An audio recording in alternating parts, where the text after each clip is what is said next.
الله وحده والصلاة والسلام على من لا نبي بعده وأشهد أن لا إله إلا الله وحده لا شريك له وأشهد أن سيدنا ومولانا محمدا عبده ورسوله أما بعد.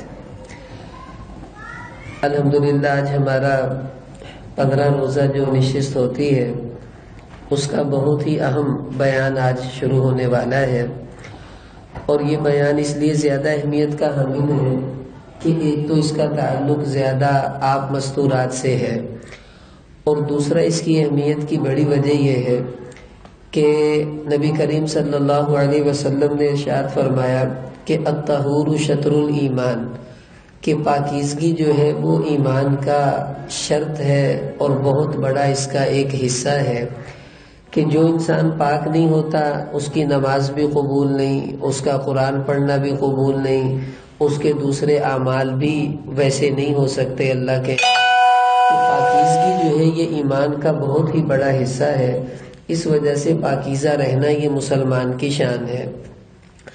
اب چونکہ ہمارا آج کے درس کا موضوع ہے کہ گھریلو جو اشیاء ہیں، جیسے کپڑے ہیں، قالین ہے، گدا ہے، کمبل ہے، جوتا، موزہ، پرس، زیور، برتن، چھری، کینچی، شیشہ، کھانے پینے کی چیزیں، یہ اگر ناپاک ہو جائیں تو ہم ان کو کس طرح سے پاک کریں؟ دیکھیں، کسی بھی گھر کی عورت اگر اس کو پاکی ناپاکی کا احساس رہتا ہے، خیال رہتا ہے، تو اس کا مطلب ہے اس گھر کے سارے افراد اللہ کے ہاں پسندیدہ بنیں گے، کیونکہ ان کے مرد بھی پاکیزہ رہیں گے، ان کی مستورات بھی پاکیزہ رہیں گی، ان کے بچے بھی پاکیزہ رہیں گے. اور یہ پاکیزگی کا تصور صرف اسلام کے اندر ہے.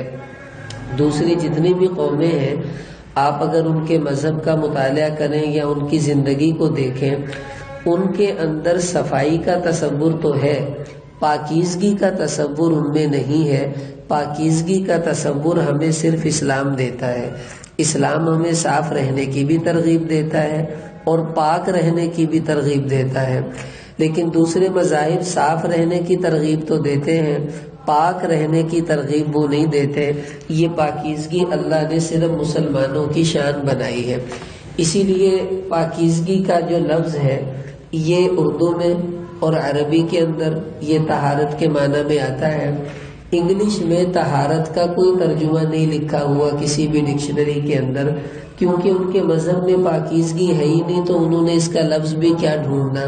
تو یہ پاکیزگی کے بارے میں آج بڑی اہم باتیں جو ہے وہ عرض کر دی ہیں. دیکھیں، کسی بھی چیز کو پاک کرنے کی ضرورت اس وقت پیش آتی ہے جب وہ ناپاک ہو جاتی ہے. اگر کوئی چیز پہلے سے ہی پاک ہے اس کو تو ہمیں پاک نہیں کرنا، صرف صاف کرنا ہے. پاک وہ چیز کی جاتی ہے جو ناپاک ہو جاتی ہے. اب سب سے پہلے یہ سمجھیں کہ چیزیں ناپاک کیسے ہوتی ہیں اور کون کون سی نجاستیں ہیں جن سے کوئی چیز ناپاک ہوتی ہے. نجاست 2 قسم کی ہوتی ہے. ایک کو علماء نے کہا یہ نجاست خفیفہ ہے، اور ایک ہوتی ہے نجاست غلیظہ. نجاست ناپاکی کو کہتے ہیں. خفیفہ کا معنی ہے ہلکی ناپاکی. مثلا جتنے بھی حرام پرندے ہیں ان کی بیٹ اگر آپ کے کپڑوں پر گر گئی، یہ نجاست خفیفہ ہے. حلال جانور، بکری ہے، گائے ہے، بھینس ہے، گھوڑا وغیرہ، ان سب کے پیشاب جو ہوتے ہیں یہ بھی نجاست خفیفہ ہے. اب اس کا حکم کیا ہے کہ اگر کہیں یہ کپڑوں پر لگ جائے تو کپڑے کا چوتھا حصہ دیکھا جائے گا.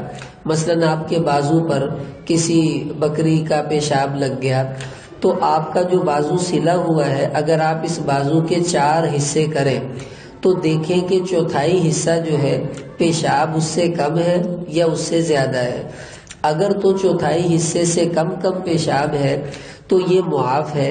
اگر آپ نے اس سے نماز پڑھ لی تھی تو آپ کی نماز ہو جائے گی، لیکن بہتر یہ ہے کہ اس کو پھر بھی دھو ہی لیا جائے.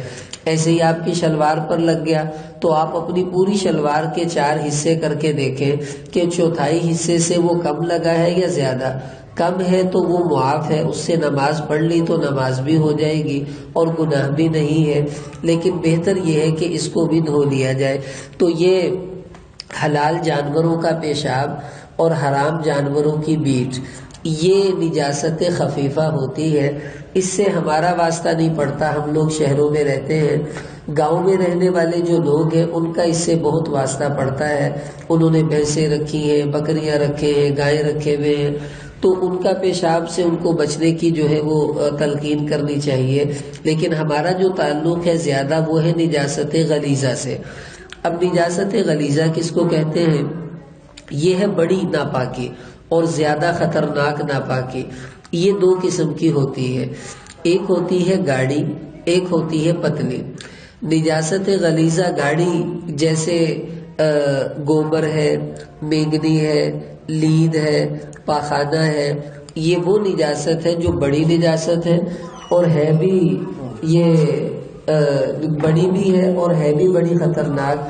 اور اس نجاست کو نجاست غلیظہ کہتے ہیں اور یہ گاڑی نجاست ہے. اب اس کا حکم یہ ہے، اگر یہ آپ کے کپڑوں پر کہیں لگ گئی تو اب کیا کرنا ہے آپ کو؟ تو یہ دیکھیں کہ جو گاڑی نجاست ہے یہ 4.5 ماشے سے اگر کم لگی ہے تو پھر یہ معاف ہے. آپ نے نماز پڑھ لی تھی تو آپ کی نماز بھی ہو جائے گی. اور اگر وہ لگی ہوئی ہے تو اس کو دھو لینا چاہیے، لیکن اگر نہ بھی دھوئیں تو آپ کو گناہ نہیں ہے، کیونکہ اتنی نجاست شریعت کی طرف سے معاف ہے کہ یہ 4.5 ماشے سے کم اگر ہے تو اس سے نماز اگر پڑھ لی آپ نے اس کے ہوتے ہوئے بھی تو نماز ہو جائے گی اور آپ پر کوئی گناہ نہیں ہوگا. لیکن یہ بھی ہمارے ساتھ کم پیش آتی ہے، کیونکہ کوئی بھی ایسا انسان نہیں ہوتا جو ایسی نجاست غلیظہ کو کپڑے پر لگا رہنے دے. زیادہ جو پریشانی لاحق ہوتی ہے وہ اس نجاست سے ہوتی ہے جو پتلی ہے. نجاست غلیظہ بھی ہے یعنی گاڑی بھی ہے لیکن ہے بھی پتلی. اب یہ جو نجاست غلیظہ پتلی ہے یہ سب سے زیادہ خطرناک نجاست ہوتی ہے. مثلاً کیسی ہوتی ہے؟ جیسے خون ہے، پیشاب ہے، اسی طرح جو ہے وہ منی وغیرہ کے جو قطرے ہیں، یہ نجاست غلیظہ بھی ہے اور ہے بھی یہ وہ نجاست جو پتلی ہوتی ہے. اور اس کی وجہ سے کپڑوں کی ناپاکی اور یہ سارے معاملے زیادہ گھروں میں پیش آتے ہیں. اس کا حکم سن لیجئے کہ نجاست غلیظہ جو پتلی ہے جیسے پیشاب، خون وغیرہ، ہمارے عرف میں ایک ٹھیپا چلتا تھا 1 روپے کا بڑا ٹھیپا، جو آج کل جیسے 5 روپے کا ٹھیپا ہے اس کے مقابلے میں تھوڑا سا بڑا ہوتا تھا. وہ تقریباً انسان کی ہتھیلی کے برابر ہوتا ہے. اب شریعت کا حکم یہ ہے، اگر آپ کے کپڑوں پر کہیں لید، گوبر، مینگنی، پاخانہ، پیشاب، خون یہ لگ گئے ہیں تو آپ یہ دیکھیں کہ وہ جو لگا ہوا ہے آپ کے کپڑوں پر یہ کتنا ہے. اگر تو وہ 1 روپے والے سکے سے کم ہے اور آپ نے نماز پڑھ لی تھی انہی کپڑوں میں تو آپ کی نماز ہو گئی اور نماز کو دہرانے کی ضرورت نہیں ہے. اتنی کم شریعت نے معاف کی ہوئی ہے. اور اگر وہ 1 روپے والے سکے سے زیادہ تھی تو پھر وہ نماز دوبارہ پڑھنی پڑے گی، وہ نماز نہیں ہوئی اور وہ کپڑے شریعت میں ناپاک تصور ہوں گے. یہ تو ایک مختصر سا تعارف تھا ناپاکیوں کا. اب میں تفصیل سے عرض کرتا ہوں کہ ایک چیز کو آپ کیسے پاک کریں گی. سب سے پہلے کپڑوں سے شروع کرتے ہیں کہ عام طور پر ہمارے گھروں میں کپڑے ہی زیادہ ناپاک ہوتے ہیں.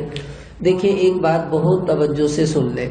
بعض عورتوں نے کہیں سے یہ مسئلہ سنا ہوا ہے کہ بچے کا پیشاب جو ہے وہ ناپاک نہیں ہوتا، اس لیے اگر وہ کپڑوں پر لگا بھی رہے تو کوئی بات نہیں، نماز پڑھی جا سکتی ہے اور اسی طرح رہے جا سکتے ہیں، کپڑے پاک رہیں گے. خوب اچھی طرح سن لیں کہ پیشاب بچے کا ہو یا بڑے کا ہو، دونوں پیشاب ناپاک ہوتے ہیں، نجاست غلیظہ ہوتے ہیں اور دونوں ہی کی وجہ سے کپڑے ناپاک ہو جاتے ہیں. اس لیے کبھی اس بھول میں نہ رہیں کہ بچے کا پیشاب پاک ہوتا ہے. غلاظت ہوتی ہے، چاہے چھوٹا کرے چاہے بڑا، دونوں کا حکم شریعت میں ایک ہی ہوتا ہے.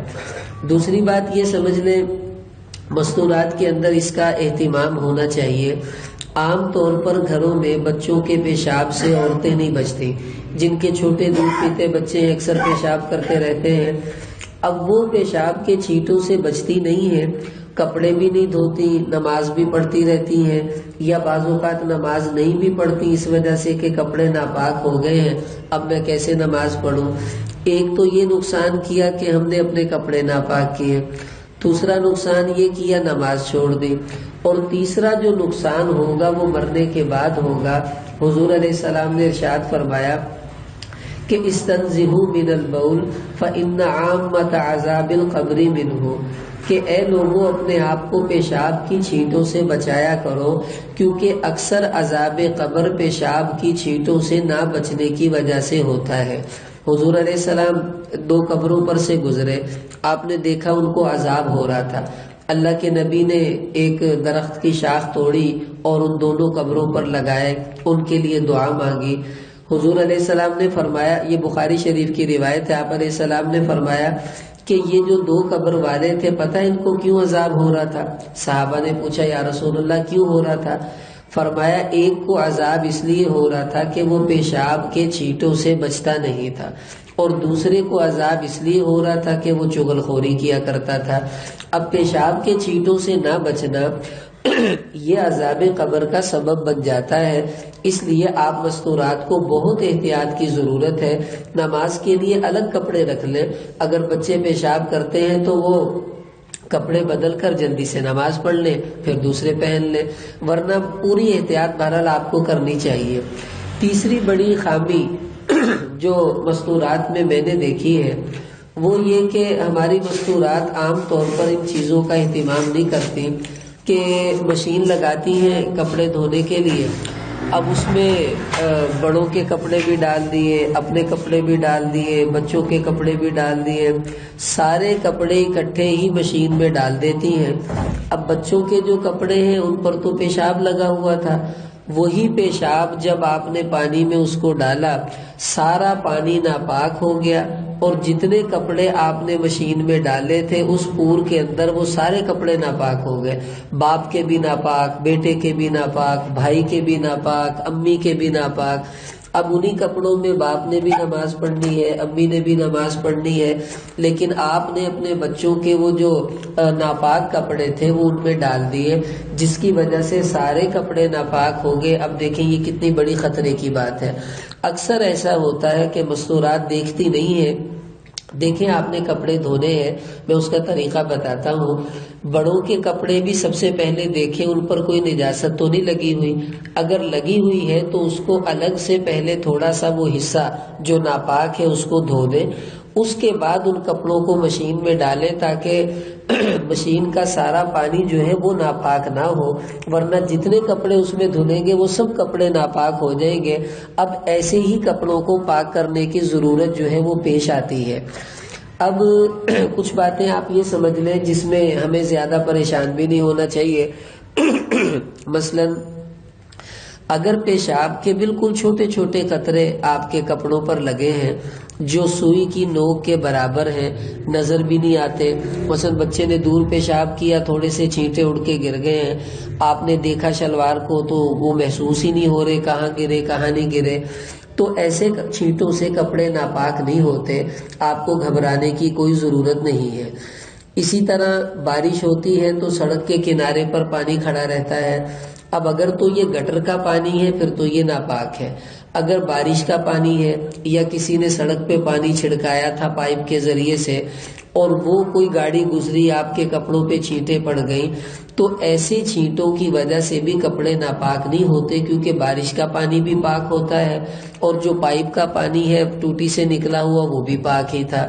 لیکن یہ دیکھ لیں کہ ان چھینٹوں کی وجہ سے کہیں آپ کے کپڑوں سے بو تو نہیں آ رہی، اگر بو آئے تو پھر ان کپڑوں کو دھونا ضروری ہے، اگر بو وغیرہ محسوس نہیں ہو رہی تو پھر وہ جو کیچڑ کی چھینٹیں آپ کے کپڑوں پر لگ گئی تھیں اس کی وجہ سے بھی کپڑے ناپاک نہیں ہوتے، کیونکہ اس میں حرج ہوتا ہے، شریعت نے ہمارے لیے حرج کو آسان کر دیا ہے۔ تیسری بات یہ کہ خون میں نے عرض کیا کہ ناپاک ہوتا ہے اور اس کی وجہ سے کپڑے بھی ناپاک ہو جاتے ہیں، لیکن وہ خون جو آپ جیسے مرد آپ کو گوشت لا کے دے دیتے ہیں کہ بھی یہ گوشت پکا لو، اب گوشت کے اوپر بہت سا خون لگا ہوا ہوتا ہے، تو جو خون گوشت کے اوپر لگا ہوا ہوتا ہے وہ خون ناپاک نہیں ہوتا، اس کی وجہ سے اگر وہ کپڑوں پر لگ جائے تو کپڑے بھی ناپاک نہیں ہوتے۔ ان سے آپ کو گھبرانے کی ضرورت نہیں ہے۔ وہ خون ناپاک ہوتا ہے جو بہنے والا ہو، لیکن وہ تو لگا ہوا ہے، بہنے والا تو نہیں ہے۔ وہ خون لگ جائے کپڑوں پر جو گوشت کے اوپر لگا ہوتا ہے، اس سے بھی آپ کے کپڑے ناپاک نہیں ہوں گے۔ لیکن باقی اگر صورتوں میں خون لگ گیا، پیشاب بچے کا میں نے بتایا کہ ایک سکے سے زیادہ اگر لگ گیا ہے، ایسے ہی منی ہے، لید، گوبر، مینگنی وغیرہ یہ لگ گئی، اب کپڑے آپ کے ناپاک ہو گئے ہیں۔ اب آپ نے ان کو پاک کرنا ہے تو کیسے کریں گی؟ دیکھیں، جتنا حصہ ناپاک ہوا ہے اتنا ہی حصہ پاک کر لینے سے باقی سارا کپڑا پاک ہو جاتا ہے۔ مثلا کسی عورت کی قمیص پر کہیں کونے پر تھوڑی بہت نجاست لگ گئی، اب اس کی پوری قمیص ناپاک نہیں ہوئی، صرف اتنی جگہ ناپاک ہوئی ہے جہاں نجاست لگی ہے۔ اگر آپ اس کو اچھی طرح دھو دیں گی تو آپ کا وہ ساری کی ساری قمیص پاک ہو گئی ہے۔ یہی حکم شلوار کا اور دوسرے کپڑوں کا بھی ہے۔ بعض اوقات بیڈ شیٹ گندی ہو جاتی ہے، بچے نے پیشاب کر دیا یا کوئی چیز ایسی گر گئی، تو جس جگہ پر وہ گندگی ہے بس اتنی ہی جگہ دھو دیں۔ ساری بیڈ شیٹ دھونے کی آپ کو ضرورت نہیں ہے، کیونکہ اتنی ہی جگہ ناپاک ہوئی ہے، باقی ساری تو پاک ہے۔ بعض اوقات بڑا کپڑا ہوتا ہے، کوئی دری وغیرہ، اگر وہ ایک کونے سے ناپاک ہے تو بس اتنی ہی جگہ ناپاک ہے، باقی حصے پر اگر آپ نے کوئی نماز پڑھ لی یا آپ پڑھنا چاہتی ہیں تو وہ کھڑی بھی پاک جگہ پہ ہے، سجدہ بھی پاک جگہ پہ کیا ہے تو آپ کی نماز ہو جائے گی، اس میں کوئی حرج نہیں ہے، بس اسی جگہ کو پاک کرنا ضروری ہے۔ اب آپ جب کپڑے وغیرہ دھونے کے لیے آئی ہیں تو اب آپ کو کیا کرنا ہے؟ دیکھیں، دو صورتیں ہیں کپڑے دھونے کی۔ ایک صورت تو یہ ہے کہ آپ مشین لگانے کے بعد ان کپڑوں کو نکالتی ہیں جو پانی ٹوٹی یا پائپ کے ذریعے سے نکالیں گی، یا یہ ہوتا ہے کہ گاؤں میں جیسے نلکا لگا ہوتا ہے تو عورتیں بالٹیوں میں پانی بھر کے پھر کپڑے بالٹیوں میں بھگو کے نکالتی ہیں، نچوڑ کے سکھاتی رہتی ہیں۔ دیکھیں، اصول یاد رکھ لیں کہ 3 دفعہ کپڑے کو دھو کر نچوڑے گی تو وہ کپڑا اچھی طرح پاک ہوتا ہے، اس سے کم میں عام طور پر کپڑا پاک نہیں ہوتا۔ تو اگر تو آپ نے کسی ٹب میں، بالٹی میں یا کسی برتن میں کپڑے بھگو کر نکالنے ہیں تو پھر شرط یہ ہے کہ ہر دفعہ نیا پانی ڈالیں اور 3 دفعہ یوں پانی بدل کر کپڑے کو ہر دفعہ نچوڑیں تو وہ ناپاک کپڑا جو ہے وہ پاک ہو جائے گا۔ لیکن عام طور پر ہمارے شہروں میں ٹوٹی کے نیچے ہی عورتیں کپڑے دھوتی ہیں یا پائپ لگا کر پائپ کے ذریعے سے پانی ڈالتی ہیں، تو یہ پانی جاری کے حکم میں ہے، جیسے نہر یا دریا وغیرہ کے کنارے پر کپڑے دھونے والی، اس کا حکم یہ ہے کہ مثلاً ایک قمیص ہے، آپ نے اس کو اگر پانی میں بھگوئے تو 1 جگ پانی میں آپ کی قمیص بھیگ جائے گی، اندازہ یہ ہے۔ تو آپ 3 جگ کے برابر پانی اگر اس قمیص پر بہا دیں گی تو اور وہ سارا اس کا جو صابن وغیرہ اس میں سے نکل جائے گی تو وہ قمیص کی نجاست نکل گئی ہے، اب وہ کپڑے آپ کے پاک ہو گئے ہیں۔ اب میں نے جب بتایا کہ ہم ناپاک کپڑے اگر ڈال دیں تو ساری مشین کے کپڑے ناپاک ہو جائیں گے۔ اب ان ناپاک کپڑوں کو پاک کرنے کا طریقہ یہی ہے کہ آپ اس کو کم سے کم 3 مرتبہ پانی سے اچھی طرح نکال کر نچوڑ دیں تو وہ جو نجاست تھی وہ نکل گئی، اب سارے کپڑے یوں کرنے سے پاک ہو جائیں گے۔ لیکن اگر ان پانی کے چھینٹے آپ کے کپڑوں پر بھی گرے جس کو پہن کر آپ دھو رہی تھی تو آپ کے کپڑے بھی ناپاک ہو گئے ہیں، کیونکہ وہ ناپاک چھینٹے آپ کے کپڑوں پر بھی گر گئی ہیں۔ اکثر عورتیں کپڑے دھو لیتی ہیں، وہی ناپاک چھینٹے کپڑوں پر بھی گر جاتے ہیں، انہی کپڑوں سے نماز بھی پڑھ لیتی ہیں اور ان کی نماز بھی نہیں ہوتی۔ اس لیے اگر آپ نے ایسے کپڑے دھوئے ہیں جو ناپاک تھے تو پھر خطرہ ہوتا ہے کہ ناپاک چھینٹیں کہیں کپڑوں پر لگ گئی ہوں گی، تو بہتر یہ ہے کہ آپ کپڑے بدل کر نماز پڑھیں، ان کپڑوں سے نماز نہ پڑھیں۔ اگر آپ کو یقین ہے کہ کوئی ناپاک چھینٹیں میرے کپڑوں پر نہیں لگی تو پھر انہی کپڑوں سے نماز پڑھنے میں کوئی حرج نہیں ہے۔ اب یہ طریقہ ہے کپڑوں کو پاک کرنے کا۔ اب ایک مسئلہ اور سمجھ لیں کہ آپ کے کپڑے پر خون یا کوئی ایسی چیز لگی، آپ نے اس کو دھو دیا، صابن لگا کر دھونا یہ شریعت میں ضروری نہیں ہے، 3 دفعہ اس کو پانی سے نکال کر نچوڑ دینا یہ ضروری ہے۔ اگر صابن نہیں بھی ملتی تو کوئی بات نہیں، کپڑا صرف دھونے سے ہی پاک ہو جائے گا۔ اگر دھونے کے بعد آپ نے دیکھا کہ اس کا نشان ابھی بھی نظر آ رہا ہے، خون کا نشان تھا، کسی اور چیز کا نشان تھا اور وہ ختم نہیں ہوا، تو اس سے آپ نے نہیں گھبرانا، کیونکہ اللہ نے ہمیں دھونے کا حکم دیا ہے، نشان ختم کرنے کا حکم ہمیں نہیں دیا۔ بخاری شریف کی روایت ہے، آپ علیہ السلام نے ایک صحابی عورت کو یہ کہا کہ اگر تیرا خون کپڑوں پر لگ جائے تو اس کو دھو لیا کر، ولا یضرک اثرہ، اور اگر اس کا نشان کپڑوں پر لگا رہ جائے تو اس کا تجھے کوئی گناہ اور نقصان نہیں ہوگا، تو اسی طرح نماز وغیرہ پڑھ لیا کر۔ اب دیکھ لیں یہ کپڑے کا معاملہ کتنا نازک ہے، آپ ساری مستورات سے درخواست ہے آئندہ نیت کر لیں، پوری احتیاط کیا کریں گی کہ کہیں ہمارے کسی مرد کا کپڑا ناپاک نہ رہ جائے۔ اگر آپ نے ان کو ناپاک کپڑے استری کر کے دے دیے، وہ نماز پڑھیں گے، ان کی نماز نہیں ہوگی، مسجد میں جائیں گے، ان کو گناہ ملے گا، اور وہ سارا گناہ آپ کو ملے گا کیونکہ آپ نے وہ کپڑے ٹھیک طرح نہیں دھوئے۔ اس لیے گھروں میں جو نوکرانیاں کپڑے دھونے آتی ہیں، آپ کو چاہیے اس کے سر پر کھڑے ہو کر کپڑے دھلوایا کریں۔ آپ کو نہیں پتا وہ 1 دفعہ نکالے گی یا 3 دفعہ پانی سے نکالے گی، اس نے تو فٹافٹ اپنا کام کر کے بھاگ جانا ہے۔ تو اس لیے آپ کو کوشش کرنی چاہیے کہ جو آپ کے بالغ افراد گھر میں ہیں ان کے کپڑے سر پر کھڑی ہو کر دھلوایا کریں تاکہ وہ اچھی طرح ان کو پاک کر دیں، ورنہ ناپاک ہی رہیں گے تو بھی گناہ مستورات ہی کے سر آئے گا، کیونکہ یہ آپ کی ذمہ داری تھی کہ آپ نے ان کو پاک کرنا تھا۔ مردوں کو تو نہیں پتا، وہ تو دکان پہ بیٹھے ہوئے ہیں، اس لیے وہ سارا گناہ بھی آپ ہی کے سر ہوگا۔ آئندہ ہم اس کی پوری کوشش کر لیں۔ اب دوسری بات یہ کہ قالین، گدا، کمبل یہ نچوڑے نہیں جاتے کپڑوں کی طرح، کیونکہ یہ بھاری ہوتے ہیں، وزنی بھی ہوتے ہیں۔ اب یہ ناپاک ہو جائے تو ان کو کیا کرنا چاہیے؟ اس سے پہلے یہ مسئلہ سمجھ لیں، اگر کوئی گدا ناپاک ہے یا قالین ناپاک ہے تو آپ اس کے اوپر بیٹھ گئی ہیں اور نجاست جو تھی پیشاب وغیرہ وہ خشک ہو چکا ہے، تو بیٹھنے سے آپ کے کپڑے ناپاک نہیں ہوں گے۔ کمبل ناپاک ہے اور آپ اس کمبل کو لے کر سو گئی تو جائز ہے، آپ کا کپڑے اس سے ناپاک نہیں ہوں گے۔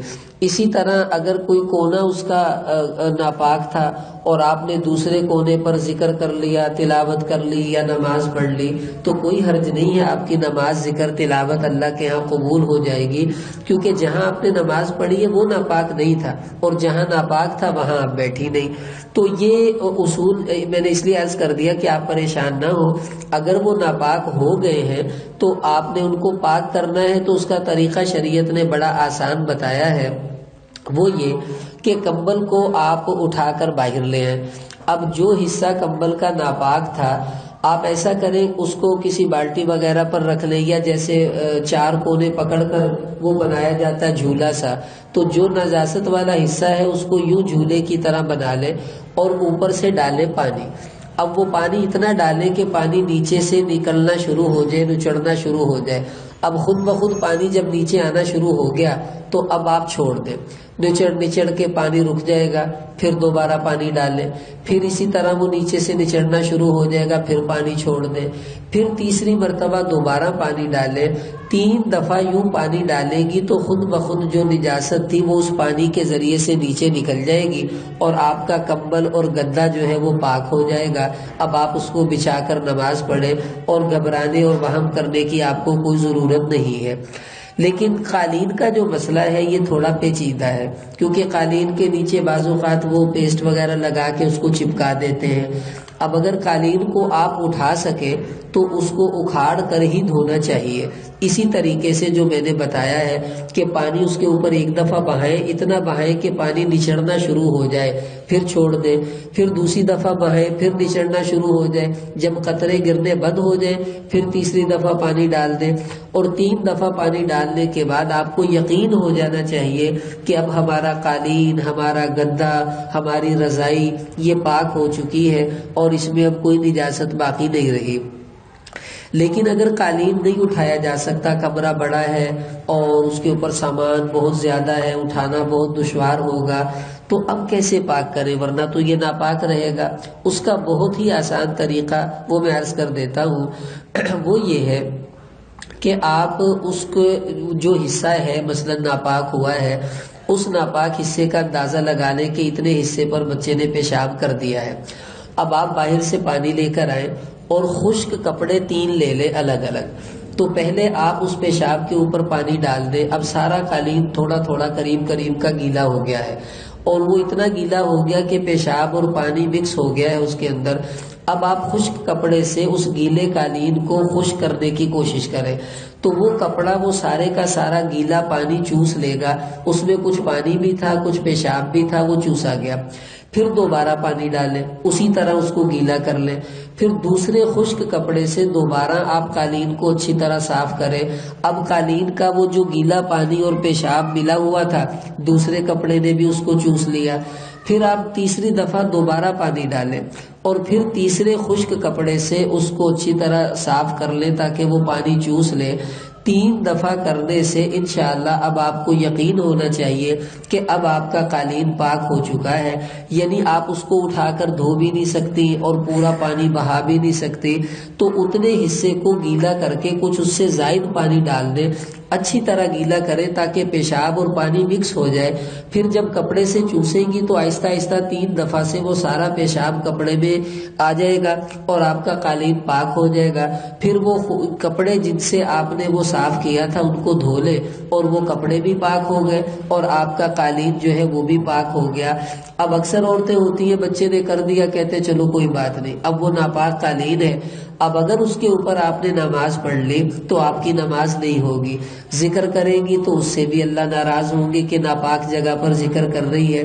تو اگر کبھی ناپاک ہو جائے فوراً اس کو پاک کرنے کی فکر کریں پہلے، باقی کام بعد میں کریں تاکہ ہمارے گھر کا قالین، گدا، رضائی وغیرہ یہ کہیں ناپاک نہ رہ جائے، اس سے اللہ ناراض ہو جاتے ہیں۔ اب اگلا مسئلہ یہ سمجھے کہ آپ کا جوتا ہے، موزہ اور پرس وغیرہ یہ ناپاک ہو گئے، بچے نے پیشاب کر دیا، خون لگ گیا، کوئی اور ایسا معاملہ ہو گیا۔ اب ناپاک ہونے کے بعد کیا کرنا ہے؟ وہی کام کرنا ہے کہ اپنے جوتے کو دھوئے، کیونکہ دھوئے بغیر جوتا پاک نہیں ہو سکتا، اور اسی طرح پرس کو بھی دھونا پڑے گا، موزے کو بھی دھونا پڑے گا۔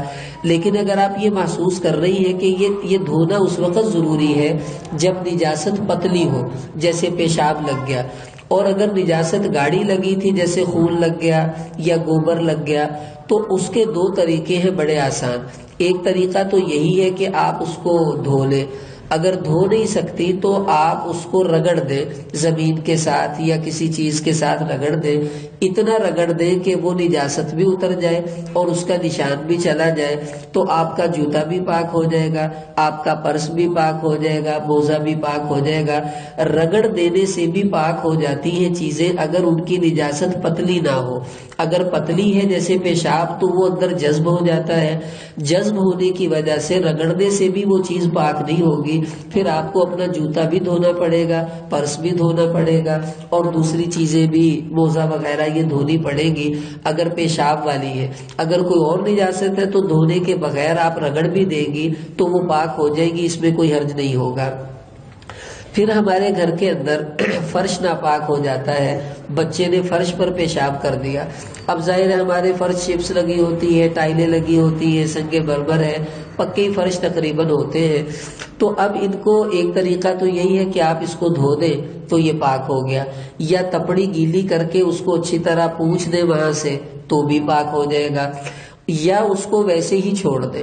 تھوڑی دیر کے بعد جب پیشاب خشک ہو جائے گا تو وہ فرش خود بخود پاک ہو جاتا ہے۔ یہ مسئلہ اچھی طرح سمجھ لیں، زمین کو پاک کرنے کے 3 طریقے ہیں، ایک تو دھو دینے سے، دوسرا یہ کہ وہ جگہ اکھاڑ دے تو وہ ناپاک چیز باہر پھینک دے، مٹی یا چیز، تو بھی وہ پاک ہو جائے گی، اور تیسرا حدیث میں آتا ہے زکوٰۃ الارض یبسوہا، کہ اگر زمین پڑی پڑی خشک ہو جائے تو وہ پاک ہو جاتی ہے، تو فرش پر اگر پیشاب گر کر پاک خشک ہو جائے تو وہ فرش خود بخود پاک ہو جاتا ہے. اس کو اب آپ کو یہ وہم نہیں کرنا چاہیے کہ یہ ناپاک ہو گیا ہے. اگر آپ نے اس کے اوپر نماز بھی پڑھ لی ہے تو آپ کی نماز بھی ہو جائے گی پیشاب کے خشک ہونے کے بعد. لیکن بہت بری بات ہے کہ ہم اس طرح کریں، کیونکہ ایک تو اس سے گھر میں بدبو بھی رہتی ہے، دوسرا یہ کہ مسلمان کی شان کے خلاف ہے کہ اسے پتہ بھی ہے یہاں پیشاب ہے اور وہ اس کو دھوئے بھی نہیں. تو اس سے پھر بعض اوقات وسوسوں کی بیماری بھی لگ جاتی ہے. اس لیے ان کو دھو ہی لینا چاہیے، ایسے فرش کو چھوڑنا مناسب نہیں. پھر آپ کے گھر میں آپ کا زیور ناپاک ہو گیا، برتن ناپاک ہو گئے، چھری، کینچی یا شیشہ یہ ناپاک ہو گیا، جیولری وغیرہ، اس کا کیا کریں گے؟ اب آپ دیکھیں کہ اگر آپ ان کو دھو سکتی ہیں تو سب سے اچھا طریقہ یہی ہے کہ آپ ان کو دھو دیں، اور دھونے کے بعد یہ سب چیزیں پاک ہو جائیں گی. یہ بہت آسان ہے. لیکن بعض اوقات یہ چیزیں ایسی ہوتی ہے کہ نہیں دھونا مناسب. اب شیشہ آپ کا مثلا ڈریسنگ میں لگا ہوا ہے، وہ تو آپ کیسے دھوئیں گے؟ اس کو سارا فرنیچر خراب ہو جائے گا. تو پھر اس کا طریقہ یہ ہے کہ آپ گیلے کپڑے سے ان چیزوں کو اچھی طرح رگڑیں، اتنا رگڑیں کہ آپ کو یقین ہو جائے کہ وہ نجاست گیلے کپڑے کے اندر آ چکی ہے اور اب یہ چیز پاک ہو گئی ہے. تو یوں کرنے سے بھی یہ سب چیزیں پاک ہو جائیں گی اور آپ ان کو استعمال کر لیں. ایک اور طریقہ بھی ہے ان چیزوں کو پاک کرنے کا، وہ یہ کہ مثلا آپ کی چھری ناپاک ہو گئی ہے، آپ دھو بھی نہیں رہی، پانی نہیں ہے گھر کے اندر، اور آپ گیلا کپڑا بھی نہیں لگا سکتی، پانی کوئی نہیں ہے، تو آپ اس کو زمین پر رگڑ دیں. تو زمین پر رگڑنے سے اس کی نجاست خود بخود رگڑی جائے گی اور وہ نجاست ختم ہو جائے گی. چھری بھی پاک ہو جائے گی، کینچی بھی پاک ہو جائے گی. ایسے ہی کوئی برتن پہ نجاست باہر لگی ہے تو آپ اس کو ریت وغیرہ سے مانج دیں اچھی طرح. تو اس طرح کرنے سے بھی برتن پاک ہو جاتے ہیں. لیکن ایک اور طریقہ بھی ہے، وہ یہ ہے کہ ان چھری کو، کینچی کو، برتن کو آپ آگ میں ڈال لیں، تو آگ میں ڈلنے کی وجہ سے ان کی نجاست خشک ہو کر اڑ جائے گی اور یوں بھی یہ پاک ہو سکتے ہیں. لیکن سب سے اچھا طریقہ یہی ہے کہ آپ ان کو دھو کر پاک کریں، کیونکہ دھو کر پاک کرنے سے آپ کو تسلی بھی ہو جائے گی اور نجاست بھی اچھی طرح نکل جاتی ہے. دیکھیں جس زیور کے اندر ڈیزائن بنا ہوتا ہے وہ بغیر دھوئے پاک نہیں ہو سکتا. آپ اسے کپڑے سے بھی صاف کریں گی تو نجاست اچھی طرح باہر نہیں آئے گی، اس لیے اس کو دھونا ضروری ہے. جو پلین چیزیں ہوتی ہیں جن میں ڈیزائننگ نہیں ہوتی، نجاست اس کے اندر تو گئی نہیں ہے، اوپر ہی ہے، وہ گیلے کپڑے سے بھی پوچھ دیں گی تو وہ صاف ہو سکتے ہیں. ان کو پاک کرنا بڑا آسان ہے، یہ مشکل نہیں ہے. تو شیشہ وغیرہ ان چیزوں کو آپ گیلے کپڑے سے اگر صاف کر دیا کریں تو یہ پاک ہو جاتے ہیں برتن بھی. لیکن اگر مٹی کے برتن آپ کے گھر میں ہیں، جیسے گھڑا ہے، مٹی کا پیالہ ہے، وہ ایسے پاک نہیں ہوگا کہ آپ نے اس کو دھو کے رکھ دیا چلو جی پاک ہو گیا. نہیں، اس کے پاک کرنے کا طریقہ یہ ہے، مثلا گھڑے کے اندر کوئی نجاست گر گئی، اب گھڑے کا پانی تو آپ نے پھینک دیا لیکن وہ نجاست گھڑے نے چوس لی ہے. ایسی پیالے میں کوئی بچے نے پیشاب وغیرہ گرا دیا تو آپ اس کو کیسے پاک کریں گی؟ مٹی کے برتنوں کو پاک کرنے کا طریقہ یہ ہے کہ آپ اس برتن کو پانی سے بھر دیں. بھر دیا، 5 منٹ کے بعد آپ وہ پانی بکھیر دیں، پھر دوبارہ اس کو پانی سے بھر دیں، پھر 5 منٹ کے بعد وہ پانی بکھیر دیں، پھر تیسری دفعہ اس کو پانی سے بھر دیں. جب تیسرا پانی آپ پھینک دیں گی تو اب یہ برتن پاک ہو جائے گا. کیوں کہ جو پیشاب اس نے چوس لیا تھا پانی گرانے کی وجہ سے وہ نکل کر پانی کے اندر آ جائے گا، وہ آپ نے پھینک دیا. پھر دوبارہ آپ نے پانی ڈالا، بچا کچا اس پانی میں آ گیا، وہ بھی آپ نے پھینک دیا. جب تیسرا پانی ڈالا تو سارا ہی پیشاب جو بچا کچا تھا وہ اس میں آ کر آپ پھینک دے گی. تو یوں آپ کا گھڑا بھی پاک ہو جائے گا اور آپ کا جو مٹی کا پیالہ ہے وہ بھی پاک ہو جائے گا. جو سٹیل وغیرہ کے برتن ہیں اس کا کوئی مسئلہ نہیں ہے، وہ آپ اچھی طرح پانی سے اس کو دھو دیں اور ایک دفعہ بھی کر دے گی تو وہ پاک ہو جائے گا اگر آپ کو یقین ہے کہ برتن دھل گیا ہے. تو یہ ایسا نہیں ہے کہ اگر کہیں بچے کا کوئی پیشاب کسی برتن پہ لگ گیا، ہم کہتے ہیں اب اس کو پھینک دو، بس پاک کریں، اس کو استعمال کر لیں، گھر میں کوئی حرج نہیں ہے۔ اگر آپ کا دل نہیں کرتا تو کسی غریب کو ہدیہ کر دیں، پھینکا مت کریں تاکہ کسی کے کام آ جائے۔ پاک ہونے کے بعد چیز کو استعمال کرنا جائز ہے، اس میں کوئی ایسا معاملہ نہیں ہو جاتا۔ ایک مسئلہ مجھے ویسے بیچ میں یاد آ گیا ہے، بعض عورتیں غسل دیتی ہیں میت کو، مثلا کوئی عورت فوت ہوگی، ظاہر آپ نے غسل دینا ہے ان کو۔ اب اگر آپ کو یقین ہے کہ مرنے والی عورت ناپاک تھی اور آپ نے اس کو غسل دیا تو جو چھینٹے آپ کے کپڑوں پر پڑے ہیں، آپ کے کپڑے بھی ناپاک ہو گئے ہیں، اب آپ کو کپڑے بدل کر نماز پڑھنا ہوگی۔ اگر آپ کو یہ یقین تھا کہ میت ناپاک نہیں تھی بلکہ پاک تھی، تو پھر علماء نے لکھا ہے کہ غسل دینے کے بعد مستحب ہے، اچھا ہے کپڑے بدل لیں۔ اگر نہیں بھی بدلے، انہی کپڑوں سے نماز پڑھ لی تو نماز ہو جائے گی، کیونکہ وہ میت پاک تھی تو اس کے بدن سے گرنے والا پانی بھی پاک ہی شمار ہوگا، اس کو ناپاک نہیں کہا جائے گا۔ لیکن بہتر ہے کہ پھر بھی غسل دینے کے بعد بدل ہی لیا کریں کپڑے۔ ایک اور طریقہ ہے بچنے کا، وہ یہ کہ آپ گھر والوں سے کوئی موٹی چادر مانگ لیا کریں، اور جیسے مرد دھوتی باندھتے ہیں ایسے ان کو اپنے کپڑے کے اوپر باندھ لیا کریں، تاکہ جو چھینٹا گرے وہ اس دھوتی باندھی ہوئی چادر کے اوپر گرے اور آپ کے کپڑے اسی طرح صحیح رہیں گے، پھر آپ ان کو پہن کر نماز پڑھتی رہیں تو کوئی حرج نہیں ہے۔ اب یہ مسئلہ تھا برتنوں کا۔ اب کبھی کبھی ایسا ہوتا ہے کہ آپ کا موبائل ناپاک ہو جاتا ہے، مثلا آپ نے موبائل بستر پر رکھ کر رات کو سو گئے، بچے نے پیشاب کر دیا تو موبائل کے اوپر سارا پیشاب لگ گیا۔ اب موبائل کو دھوئیں گی وہ تو خراب ہو جائے گا، اب اس کا کیا کریں، یہ کیسے پاک ہوگا؟ دیکھیں موبائل میں دو قسم کی چیزیں ہوتی ہیں، بعض چیزیں ہوتی ہیں جو دھونے سے خراب نہیں ہوتی، جیسے اس کی کیسنگ ہے وہ اتار کر پانی سے دھو لیں آپ، کیونکہ اس نے تو خراب نہیں ہونا، وہ دوبارہ چڑھ جائے گی۔ باقی جتنی چیزیں ہیں وہ دھونے سے خراب ہو جائیں گی۔ اب اس کو کیسے پاک کرنا ہے؟ اس کا ایک طریقہ تو یہ ہے کہ کپڑا گیلا کر کے آپ اس کے اوپر پھیر دیں اس طرح کہ وہ آپ کو یقین ہو جائے کہ اس کی نجاست جو ہے کپڑے نے چوس لی ہے۔ لیکن اگر آپ یہ سمجھتی ہیں کہ گیلا کپڑا لگانے سے بھی میرا موبائل خراب ہو جائے گا، یا گھر میں کمپیوٹر ہے، لیپ ٹاپ ہے، اس کے ساتھ یہ معاملہ ہوا ہے، تو یہ سب کا طریقہ یہی ہے کہ اگر آپ کو یہ خدشہ ہے کہ پانی سے وہ خراب ہو جائے گا تو پھر آپ ایسا کریں، بازار سے تھنر منگوائیں یا پیٹرول منگوائیں یا اسپرٹ منگوائیں۔ اسی طرح ایک MBC کوئی چیز بازار میں آج کل ملتی ہے۔ اب یہ پیٹرول سے، اسپرٹ سے، تھنر وغیرہ سے اگر آپ موبائل کو دھو دیں تو اس سے وہ خراب نہیں ہوتا، کوئی مشینری بھی اس سے خراب نہیں ہوتی، اور اس دھونے سے وہ آپ کا موبائل وغیرہ پاک ہو جائے گا اور خراب بھی نہیں ہوگا۔ یوں آپ اس کو استعمال کرتی رہیں۔ لیکن خدا نہ خواستہ آپ نے اس موبائل کو پاک نہ کیا اور وہی موبائل آپ کی جیب میں تھا، کوٹ وغیرہ کی جیب میں، اور اسی طرح آپ نے نماز پڑھ لی، تو اچھی طرح سمجھ لیں آپ کی نماز نہیں ہوئی، آپ کو دوبارہ پڑھنی پڑے گی، کیونکہ ناپاک چیز اگر انسان کے پاس ہو اور وہ اسی طرح نماز پڑھ لے تو اس سے انسان کی نماز نہیں ہوتی۔ تو اس لیے موبائل کو پاک کر لیا کریں تاکہ وہ ناپاک، اگر بعض اوقات مرد لے جاتے ہیں کہ ذرا موبائل دینا، اور وہ جیب میں ڈال کے وہ مسجد میں چلے گئے، انہوں نے نماز بھی پڑھ لی، آپ کے مردوں کی نماز بھی نہیں ہوگی۔ اس لیے اپنے موبائل کو بھی پاک رکھنا چاہیے۔ یہ نیت کر لیں ہمارے گھر میں جو چیز بھی پڑی ہے ہمیں یقین ہونا چاہیے کہ ہمارے گھر کی ہر چیز پاک ہے، ہم مسلمان ہیں، پاکیزہ مذہب کے ماننے والے ہیں، پاکیزہ مذہب پر چلنے والے ہیں، اس لیے ہم نے اپنی تمام چیزوں کو پاکیزہ رکھنا ہے۔ یہ آپ جذبہ آپ کے دل میں ہوگا تو اللہ تعالیٰ آپ کو اس کی توفیق بھی عطا فرما دیں گے، تو موبائل کو بھی یوں پاک کیا جا سکتا ہے۔ اب آخری چیز رہ گئی کہ گھر میں کھانے پینے کی چیزیں بعض اوقات ناپاک ہو جاتی ہیں۔ مثلا ایک مسئلہ سمجھ لیں، بلی اگر آپ کے گھر میں کسی چیز میں منہ ڈال دے تو دو صورتیں ہیں، آپ کے سامنے بلی نے چوہا کھایا یا کوئی گندی چیز ناپاک کھائی اور اسی طرح آ کے اس نے منہ ڈال دیا دودھ میں، پانی میں، سالن میں، تو اب وہ ناپاک ہو گیا ہے۔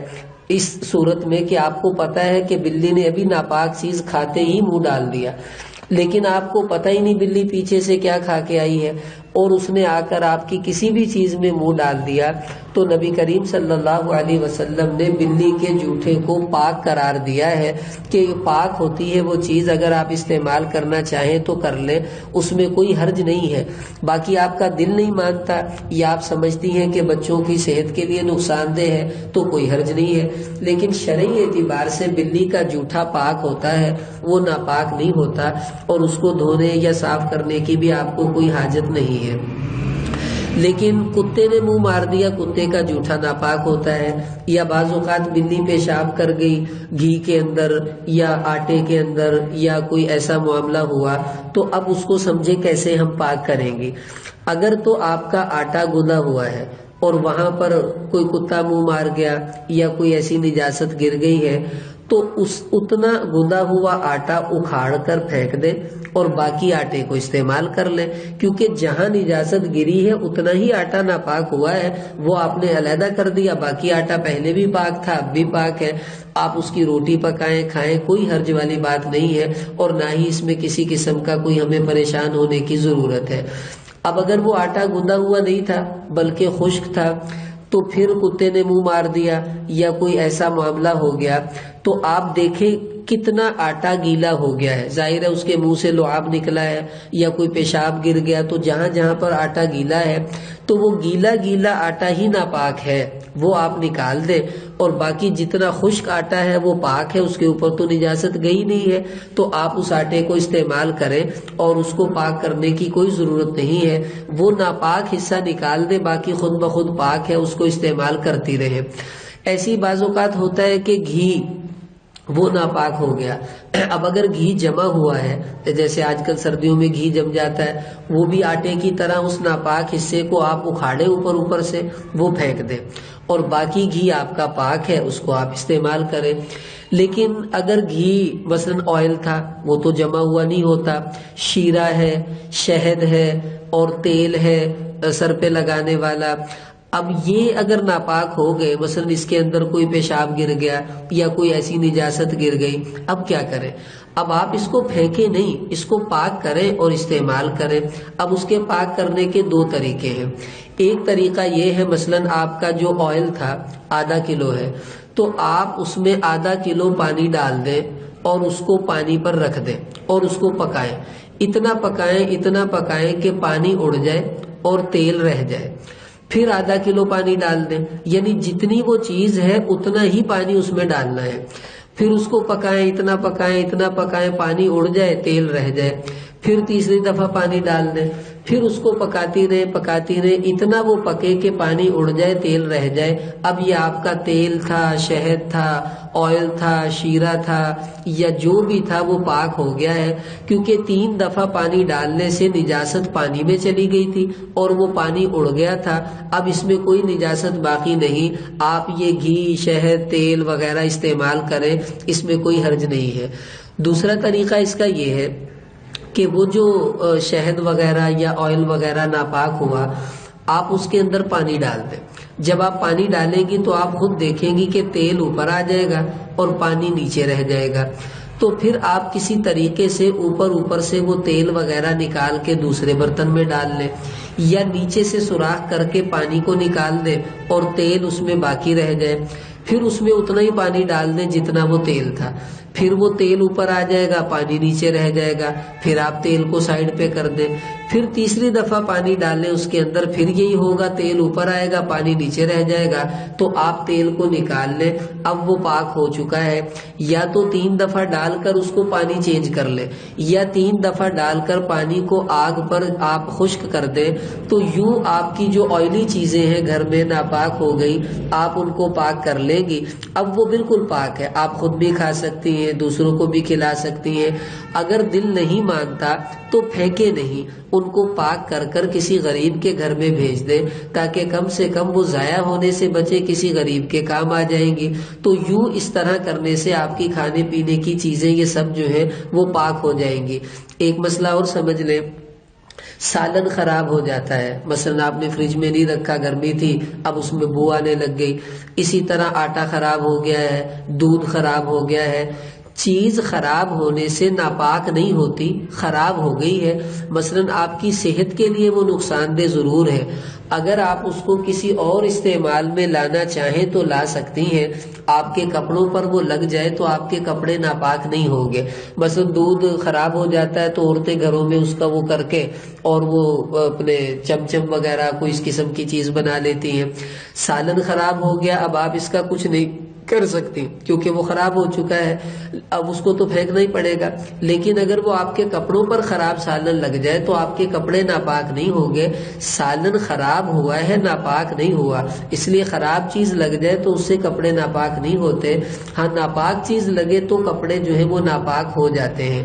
اب دیکھیں یہ اتنی ساری باتیں میں نے عرض کی ہیں، اب امید ہے آپ کو اندازہ ہو گیا ہوگا کہ ان چیزوں کو کیسے ہمیں پاک کرنا ہے، کپڑوں کا، قالین، گدے، کمبل وغیرہ کا، اپنے جوتے موزے وغیرہ کا، زیورات، چھری، برتن وغیرہ کا، موبائل کا، فرش کا، کھانے پینے کی چیزوں کا۔ اب اگر آپ کے ذہن میں کوئی کنفیوژن باقی رہ گئی ہے کہ جی فلاں فلاں چیز کیسے ہوگی، ظاہر ہے ہر بات پورے بیان میں سمجھ نہیں آتی تھی، تو اب ہمارا وقت بیان کا ختم ہو چکا ہے، 3:15 ہونے والے ہیں، تو اس میں عرض یہ ہے کہ یہ آپ دیکھیں گی جالیوں کے ساتھ ایک چھوٹا سا بورڈ پڑا ہوا ہے سفید رنگ کا، تو اس بورڈ کے اوپر 3 چیزیں لکھی ہوئی ہیں۔ یہ جتنے بھی بیان ہو رہے ہیں، جیسے ابھی یہ بیان ہوا، یہ بیان ریکارڈ ہو گیا ہے، اب یہ ہم 2-3 دن کے بعد اس کو دے دیتے ہیں۔ اگر آپ فیس بک استعمال کرتی ہیں یا آپ کے گھر میں مرد حضرات فیس بک استعمال کرتے ہیں تو وہ ایڈریس لکھا ہوا ہے مولانا اشفاق حبیب کے نام سے، یہ آپ لکھیں گی تو پیج آئے گا فیس بک کے اوپر، اس کو لائک کر دیں تو جتنے بھی یہ بیان ہوتے ہیں یہ اس کے اوپر آ جاتے ہیں۔ یہی باتیں آپ گھر میں بیٹھ کر دوبارہ سنیں، تاکہ کوئی بات آپ کو اب سمجھ نہیں آئی تو وہاں آپ سن کے اس کو سمجھ لیں گی۔ اگر فیس بک استعمال نہیں کرتی تو یوٹیوب کا ایڈریس لکھا ہوا ہے توقیفی چینل، تو یہ توقیفی چینل لکھیں گی تو وہاں خود بخود بیانات جو بھی ہوتے ہیں ہمارے یہ اس کے اوپر بھی ہم دے دیتے ہیں، تو اور بھی کئی بیانات وہاں جو مسجد میں ہمارا درس ہوتا ہے وہ بھی اس کے اوپر آ جاتا ہے، تو وہاں سے بھی آپ یہ بیان سن سکتی ہیں، ڈاؤن لوڈ بھی کر سکتی ہیں۔ تیسری صورت یہ ہے، ایک نمبر نیچے لکھا ہوا ہے واٹس ایپ کا، یہ صرف واٹس ایپ کا نمبر ہے، اس پہ موبائل نمبر نہیں چلتا۔ آپ کو اگر کوئی مسئلہ پوچھنا ہے، کوئی ایسی بات پیش آ جاتی ہے تو آپ اس نمبر پر میسج کر دیں واٹس ایپ کے ذریعے، وہ اپنے مردوں سے پوچھ لیں، وہ آپ کو بتا دیں گے واٹس ایپ کیا ہوتا ہے۔ تو اس میں وائس میسج بھی ہوتا ہے کہ آپ کی آواز ریکارڈ ہو جائے گی، کوئی لمبی بات ہے تو وہ یوں بھی پوچھی جا سکتی ہے، یا لکھ کر آپ پوچھ لیں، بہت سی مستورات پوچھتی ہیں، پھر ہم انشاءاللہ اس کا جواب آپ کو دے دیا کریں گے۔ یوں آپ کو دین سیکھنے سکھانے میں آسانی ہوگی، کوئی پریشانی ہو تو اس کا مشورہ بھی کیا جا سکتا ہے۔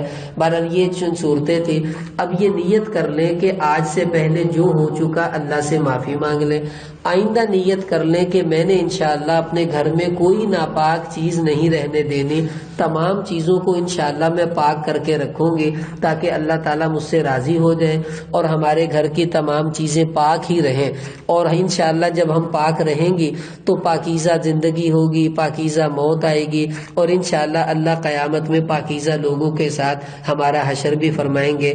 اللہ تعالیٰ ہم سب کو ان باتوں پر عمل کرنے کی توفیق عطا فرمائے۔ اب